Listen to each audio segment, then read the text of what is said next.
Venezuela থেকে film স্টাইলে Nikola মাদুরোকে ধরে আনার পরই ইরানের সর্বোচ্চ নেতাকে নিশানা করেছেন মার্কিন প্রেসিডেন্ট। ফলে জমে উঠেছে কথার লড়াই, সেই সাথে বেড়েছে শঙ্কাও।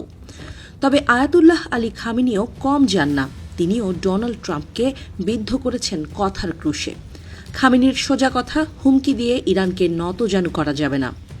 কয়েকদিন ধরেই টানা বিক্ষোভ চলছে ইরানে। আর্থিক সংকট আর মূল্যবৃদ্ধির প্রতিবাদে ডাকা সেই বিক্ষোভ এখন অনয় পথে। বিক্ষোভকারীরা দিয়েছেন খামেনি পতনের ডাক, আর সেই ডাকে মার্কিন মুলুকে বসে ফুয়েল দিচ্ছেন আরও একজন। তিনি ইরানের সাবেক ক্ষমতাচ্যুত রাজার জ্যেষ্ঠ পুত্র, স্বঘোষিত যুবরাজ রেজা শাহ পাহলভি। পরিস্থিতি বেগতিক, তবে খামেনি হারতে নারাজ। বিক্ষোভকারীদের দমনে ইরান বল প্রয়োগ করলেই পাল্টা ব্যবস্থা নেয়ার ঘোষণা দিয়েছেন ট্রাম্প। তবে খামেনি বলছেন, হুমকিতে ইরান দমবে না, বিদেশি ষড়যন্ত্রে তেহরানের শাসনে কোনো পরিবর্তন আসবে না। ইরানের সর্বোচ্চ নেতা ট্রাম্পকে সতর্ক করে বলেছেন, ক্ষমতার শীর্ষে থেকেও তাকে পতনের মুখোমুখি হতে হবে।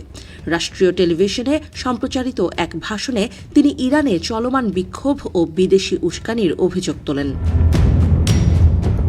খামেনি বলেন, ট্রাম্পের জানা উচিত ফেরাউন, নমরুদ, রেজা শাহ ও মোহাম্মদ রেজা শাহের মতো বিশ্ব ইতিহাসের সব স্বৈরশাসক অহংকারের চূড়ায় থেকেও পতিত হয়েছেন। ট্রাম্পের ক্ষেত্রেও ব্যতিক্রম হবে না। ইরানের অভ্যন্তরীণ অস্থিরতা প্রসঙ্গে তিনি বলেন, ইসলামী প্রজাতন্ত্র কোনোভাবেই পিছু হটবে না। তার ভাষায়, শত সহস্র সম্মানিত মানুষের রক্তের বিনিময়ে ইরান রাষ্ট্র প্রতিষ্ঠিত হয়েছে। নাশকতাকারীদের সামনে আমরা কখনোই মাথা নত করব না। বিক্ষোভকারীদের উদ্দেশ্যে কড়া ভাষায় খামেনি বলেন, তারা যুক্তরাষ্ট্রের প্রেসিডেন্টকে খুশি করতেই আন্দোলন করছে। তারা তাকে সন্তুষ্ট করতে চায়।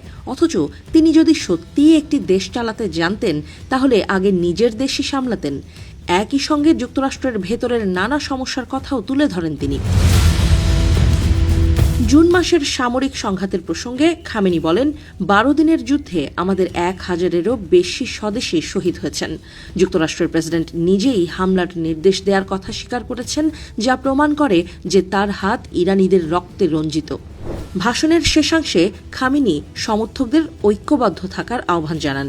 তিনি বলেন, প্রিয় তরুণরা, তোমরা প্রস্তুতি ও ঐক্য ধরে রাখো। একটি ঐক্যবদ্ধ জাতি যে কোনো শত্রুকে পরাজিত করতে পারে।